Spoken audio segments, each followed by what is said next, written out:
You all very welcome back to the White House for some poetry for the first time in a few years. We are so excited to be here. My name is Lauren McNamara. I'm a local poet and playwright. And I'm Doris Eifer. I'm a local poet.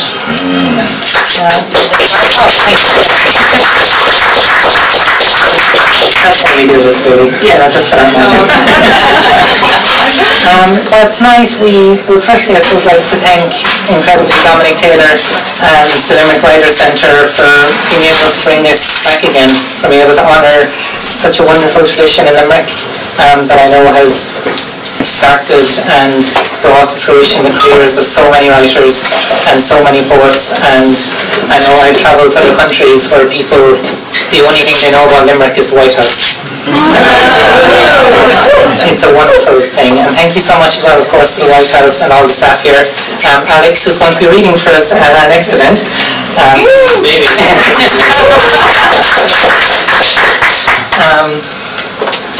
So we have some wonderful and incredible writers starting us off tonight. I'm going to tell you all about in a moment, and then we'll be having a little break and we'll be having the open mic. If anyone hasn't got to find me yet, I am the person with the clipboard. Come, we can write down your name, and we'll have a lot of fun later on. So I can pass it over to you, John? Yes. To introduce our wonderful featured artist for the night. Yes. So, you all have probably heard about Eamon Carr, but I think revision. Ask the guards in Irish. Eamon Carr's artistic career began when, inspired by the Liverpool scene, he returned to Dublin, set up the Tara Telephone Collective with Peter Fallon, and in 1969 began editing and publishing Capella, the Book of Invasions, broadsheet, and gallery books. With Tara Telephone musician Declan Sinnott, he co-founded the pioneering folk rock group Horselips, with which he wrote and recorded a series of groundbreaking albums. Now, I could go on about the plays, and I mean, it's a very long bio. Mostly true. All true. But what we are here to celebrate today is his latest collection, Foundation Song, which is a beautiful, beautiful piece. Inspired by the folk tradition in all its forms. And it's for sale. It's for sale. Christmas presents. And yeah, I read it from cover to cover this afternoon. With unsparing empathy and focused imagery, it draws links connecting places and events, drawing on folk traditions such as the ballad, haiku, and invoking characters from Irish folklore and others. Themes range from honoring the memory of the survivors and the fallen in conflict and war to migration, love, and the nature of time. The collection has moments of such penetrating, crystallized beauty, such as one, which is my favorite in the collection, where pondering art in the poem Paolo Veronese considers blue, at the end of which the artist, who takes the license of poets and madmen to be true to the core of his piece, in direct inner monologue says, yes, today it would be blue, sapphire blue, blue of the deepest sky, and tomorrow would be golden, the gold of glory, luminous gold, celestial gold, the gold seen when with eyes closed we stare at the sun. Wow.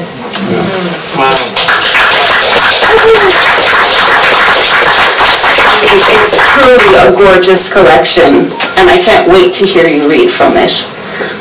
So without any more from me, Eamon.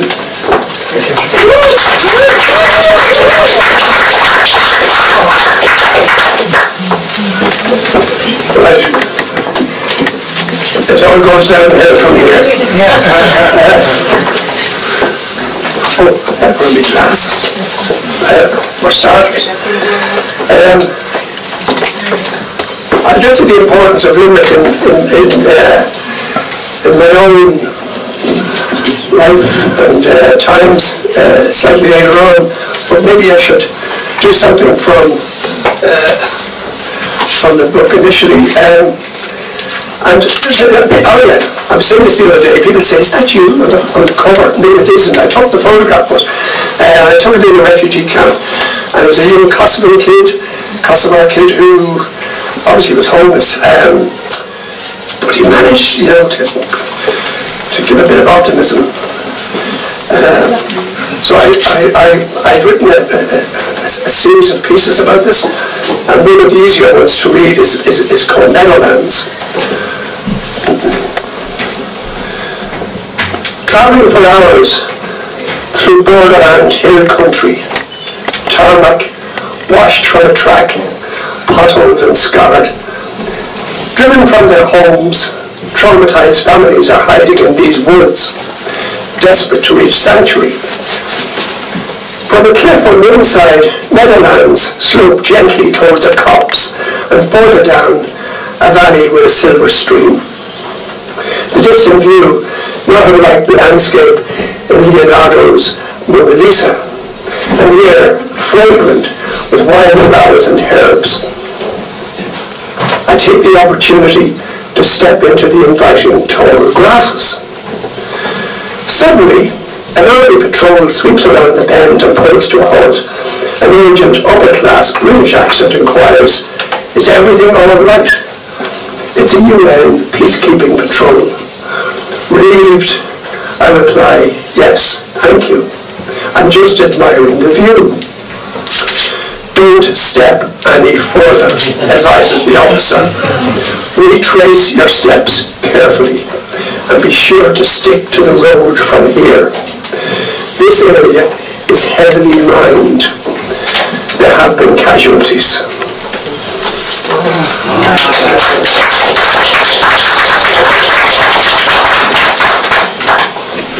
I think I know how to operate a bloody microphone. Where am I? Oh yeah. So anyway, yeah, the ballad, and I actually sort of, I would have went to the Christian Brothers. Grew up on the ballad. I had a grandfather who had a Katie band. So the ballads in our house were go through a shock. But so I was, for years, it's not just because I drink wine, but that too.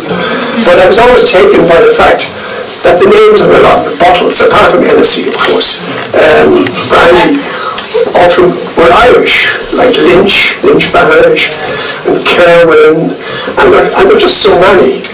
And this is years ago, when I sort of looked into it, I discovered that, of course, that a lot of the great chateau around Bordeaux area were Irish and the wild geese. So anyway, I knocked up this ballad, and then Eamon Carr, who was a Mayo man who lives in Sweden, wrote and recorded, and now he wrote a melody for this and recorded this, and the merchants of Bordeaux, and I think a lot of them actually said out of Limerick. We were carried on a crimson tide over fields that once were green, and so the future washed away, and all that might have been.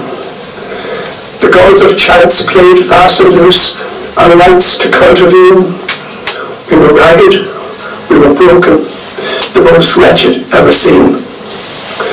The captain gave the order. He knew the day was lost.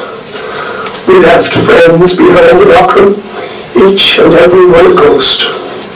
With a locket from a miller, we sailed along the coast. It was the last I'd ever see of the one that loved the most. And when the geese were flying, with no fixed place to go, There came a welcome promise from a land where hope could grow. So tonight, let us sing that call and let your spirits flow. We raise a glass and call a toast to the merchants of Bordeaux. Get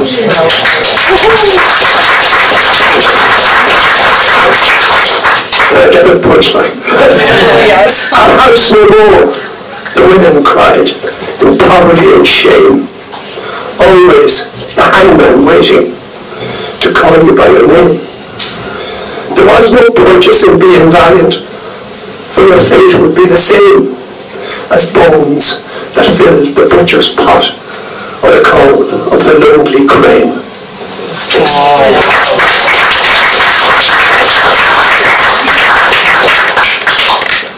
Oh yeah, so the weird thing is, I mean, ever since I was a child, I grew up before television, and Didn't we all? and I was confined to bed a lot as a young fella when I was sick, and but my grandfather had a big pile of books. My grandfather was more of an independence man, and so a lot of the books were sort of Celtic mythology. See, it was before Superman or Batman, and so anyway, so Cuchulainn, I sort of grew up knowing Cuchulainn, but then years later I discovered that, you know, Cuchulainn through Yeats. When we were doing that West Up the Toy album, we spent a lot of time in the National Library going through Yeats's letters and his papers and the stuff from the Order of the Golden Dawn and Alistair Crowley and all the rest of that. And so the whole Cuchulainn archetype took on a whole different resonance for me. But it was during the COVID, I thought I heard the voice of Cuchulainn, so I read a few lines, and it was one of my shorter piece for Garrett Lombard, my friend who's an actor, and we were going to maybe do a little short film for the Abbey were doing a couple of little short things. But then he got it, I said, no, keep going. I said, no, I said, you'll try with it, and we added to it. In the end, we got a little short film, which we recorded all in isolation on mobile phones, and it's appeared in a few sort of festivals and so on, but Alban Azurot and Declan and Dennis Conway rather, and Garrett Lombard. But there was one piece once called Cuchulainn Awakes. It was very interesting, because during COVID, the vibe early on, the naked album, particularly with me, I have COPD, so the doctor had said to me, if you get this thing, you're ruined, that's the end, we won't see you again. So there was that pressure on all the time. But anyway, Cuchulainn, so there's a little bit from that little drama, it's Cuchulainn and Love. I've walked among the dead, but never lost belief. My craft embraced the signs of war, but it was love that caused most grief. And then I sing an old and moving song, a song that sings of pain. It's sure to light this darksome shade and prove my love's not been in vain. Now that I've gone round and round, time and time again, I've seen just how this universe will never cease to spin. And had there been some bad deeds for which I should atone, my punishment could be as cruel as to replace my heart with stone. For it's love that gives us strength, courage to the meek and mild. It helped the fighting man find peace, and with hope be reconciled. For even in our solitude, love can show the way, and change how time might run. For love has power much greater than the furious chariots of the sun.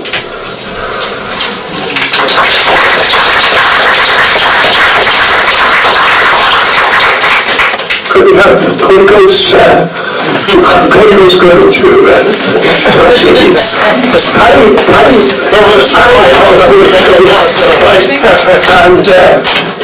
so anyway, he came down to the Richard Harris Festival and we had a ball that day, and so he said he'd share his obligations in the legal profession for 24 hours. So it was really sort of painting that it ends. So I go back to those poems that sequence about Kosovo. and people. Anyway, the story is great, and look, I mean, what was happening suggested a piece in Homer and in Ovid, and so I unashamedly sort of, use that template, where of course it just goes down to the underworld to try and rescue his wife, and but differently, this actually happened. So it was only later in reflection that I realised, in actual fact, that there was a correlation, if you like, and that sometimes the mythology and the stuff we read in myth isn't just fantasy and stuck in history. It's actually happening all over the time. And this is great. Are you ready to rock? Yep. Okay. So, yesterday's shadow, a dream. We came before noon to a desolate place, no birds in a foam-coloured sky. From shade, the blank stares of men and colours. Pour me lukewarm coffee, she said. A boat? With no hope. With no other option, we stayed and watched the port. At dusk, crowds appeared, clamouring to enter the yard as relief trucks and guards rolled out and into the dead of night. For hours, we peered through a mesh fence until the gates swung back and an immense shoal overswept towards the quay. After an uncertain time, we watched the hold gate open and saw a gangway that led to a vast metal tomb. For some, the jaws of a sweet life. Mist creeping in by day, the air growing colder. As in the panic to clamber aboard, some of the flanks were squeezed into the black waters below. Each splash and smothered cleave sending spasms of anxiety through the human tide. Clamped tight, as in a vice, we struggled to breathe.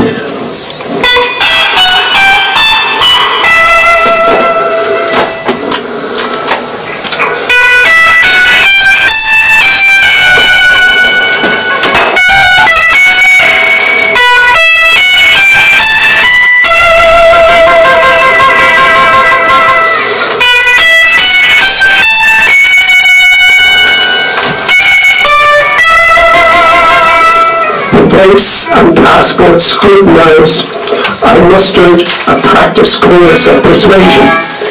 International print media. Waved on with curt disdain, I entered the murky half-light of the chamber, where, on a stairway to an upper deck, like a drover of cattle, I stepped through excrement, left by those who found themselves in fear. Women kept children and old men did. Not all had made it this far. Most were rejected. The hollow eyes, receptacles of despair, the ash of lives. Behind me, beyond arm's length, a blood-stained rag around her shin, a woman without papers pleaded. Our eyes locked. Pale smoke in the gathering gloom, her trembling presence evaporated in a crush. The flavour pushed out from shore. Through darkness, the hoarse wailing of those stranded stretched far. Those cries and the woman's spectral charm remain, and will remain, stamped on a timeless manifest of pain.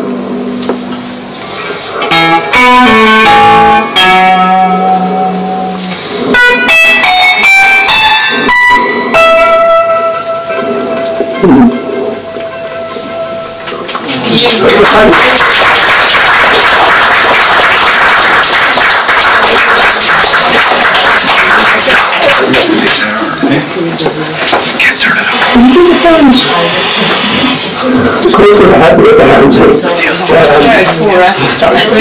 So, she didn't know that she put in the same thing. I'm going to have to have her. The other side or here?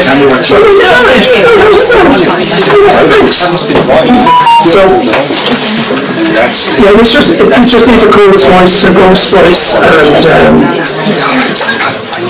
anyway, it's the herring to win.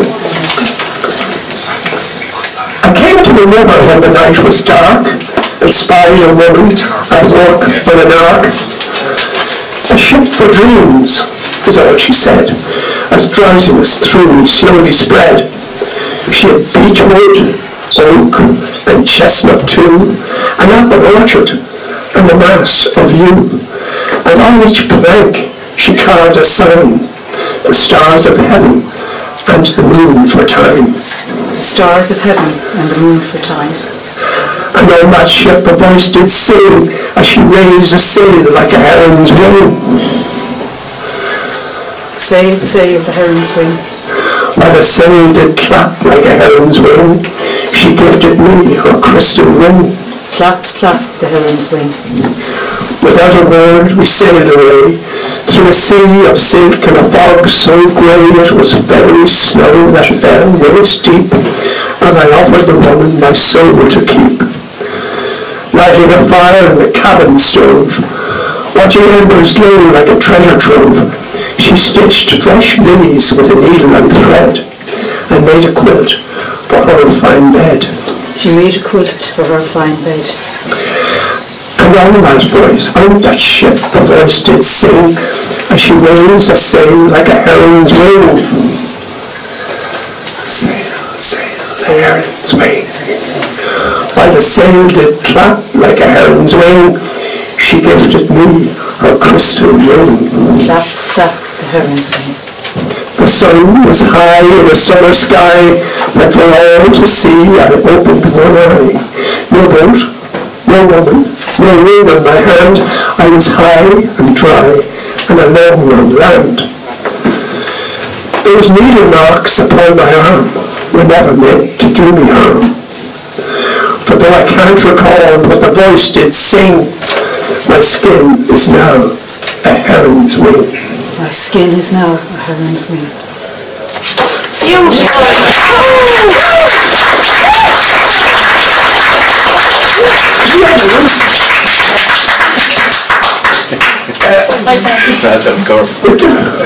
I give the death of Sweeney. I think the thing that most has intrigued me most in the last number of years, anyway, is Brother Sweeney, or Brother Sweeney.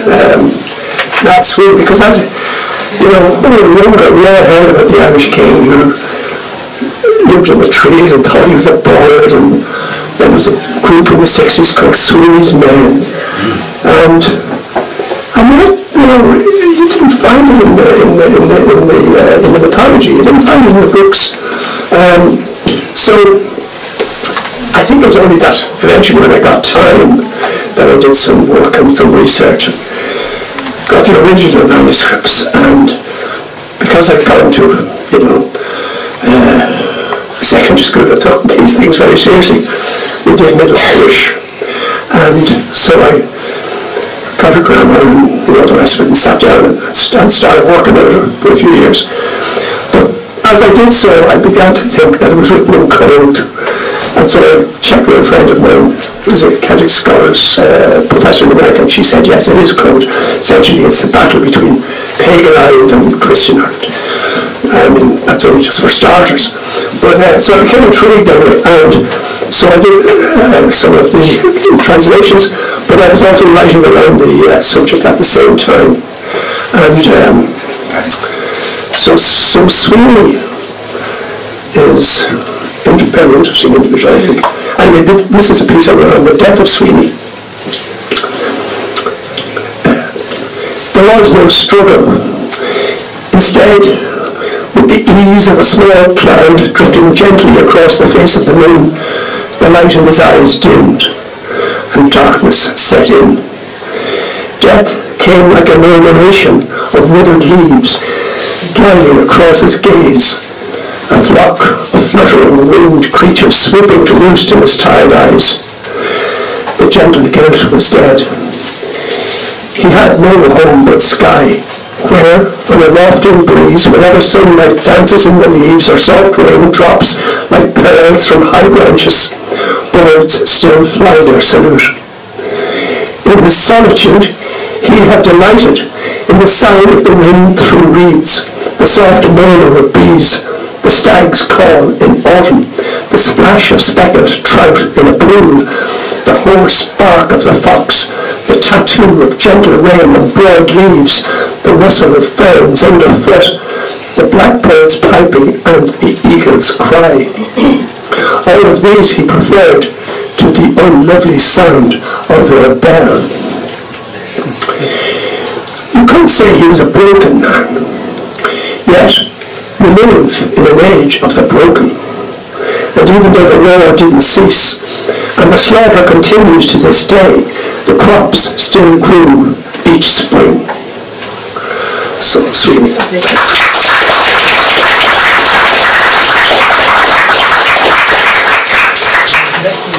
This is an absolute epic, a Limerick epic. It's John Liddy's book, Always a Consolation. And look, John did a beautiful thing. I didn't know John, and he wrote a preface for Foundation Soul, which I'm eternally grateful. But in this, there's a piece that really resonates with me. And you know, I have to sort of say this really. When I was a Liverpool in the 60s, I went over to Liverpool on the cattle boat and met some bands over there and so on. But there were two bands in Ireland that really meant something. And one of them was Granny's Intentions, and the other was The People, by the way. I mean, for those of us who are old enough to remember the band with Henry McCullough.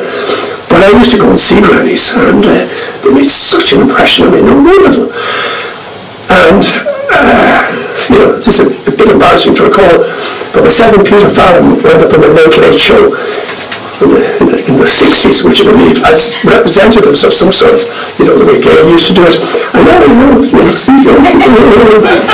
is the new sort of poetry that's coming out of Ireland. Anyway, so the two of us around there, and not realising that on the panel was John Montague and Tomas McCann. To be fair to them, they didn't give us a kicking. They were very kind. But the poem that I read was actually inspired by going to see Granny's, and it was called Sable Song, which took the title from the Four Tops, of course. And anyway, so you know, this whole cycle of the music that came out of Limerick, apart from the poetry. But look, in John's book, Part 3, 20XX, all that history in their pockets, according to Hartnett, black moons of misery sickling their eye sockets, which made us deft at peeling an orange on the sly. And why wouldn't we, after 3 sieges, edgily we tore on the hinge to ascertain in a flash not one of our own. Acceptance, once for 3 days established, the headband of the tribe made known, the same the world over, from Lund, BC, to Halong Bay, from Frisco to Yanjin, the Barry to poor man's Kilkee. Caution, suspicion and acceptance, the Ace of Hearts toiled for all to see. After boxing and cutting the distance, lessons learned when out and about, following the meandering figure along untried terrain. The nagging doubt, with unaccustomed rate of new tete-a-tete and its colloquial meaning. Conflabs compared to what we grew up with, conundrums in our capacity to admit understanding is knowing the difference. A model for humanity, my older brother is more than fond of saying. Yet we return again to find Granny's Intentions still in the pond. Brown, Durack, Healy, Ian's guitar rocking aside Flannery's rugby ball, Hockety, Allen, on all the ladies fair. Nellie knocking spots off the dog, with Myler, Morris, Nick and Mary, Dave Keeley covering Van's catalogue, Travers, Darcy, Guido, Stevie and Mac, doing applaudable solos in the outback. A gig in Charlie's before hitting the sack. The piper done on the last house in Connaught, depending on what direction you're coming from. Somber reflection, with powerful colours, lonesome boatman. Waking the demise of crooners, music makers, songsters from a bygone scene.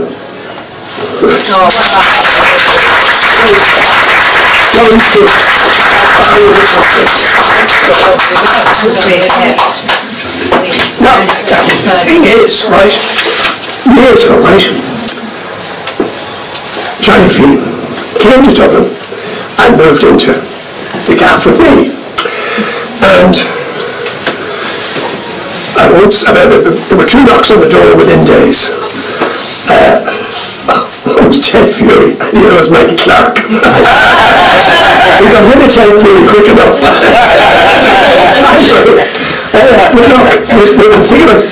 The thing about Johnny and myself, we both grew up with, all that 60s music and the great poetry of Ray Davies and Pete Townsend and Lennon McCartney and so on and so forth.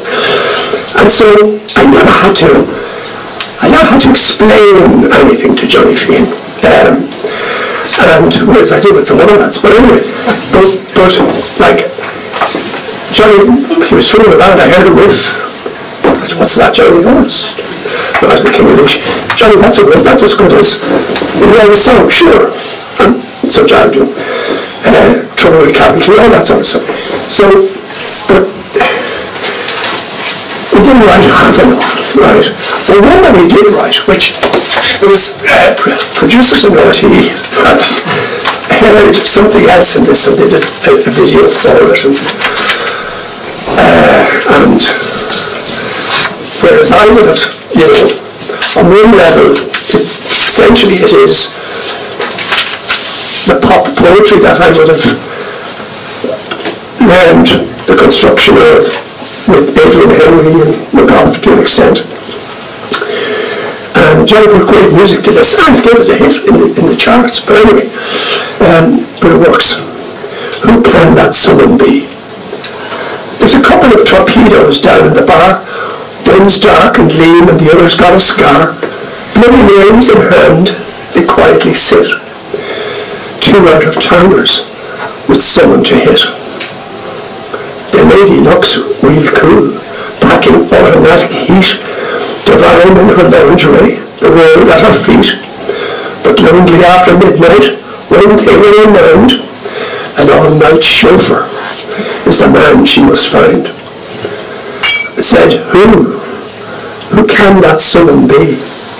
Let me tell you, friend, that someone could be me.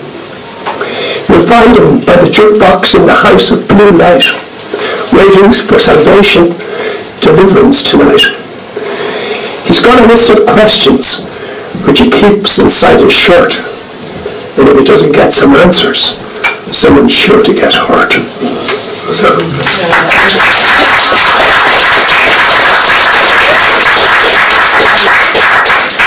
I do that really for Johnny, it's just, anyway.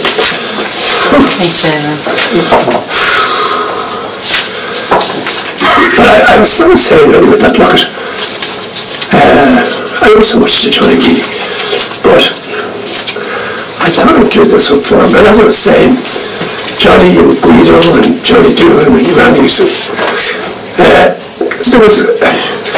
there was a sort of an interface between popular culture and literary Irish culture. And we were sort of walking out, at least in the 60s, a few of us were sort of walking down a sort of a tightrope.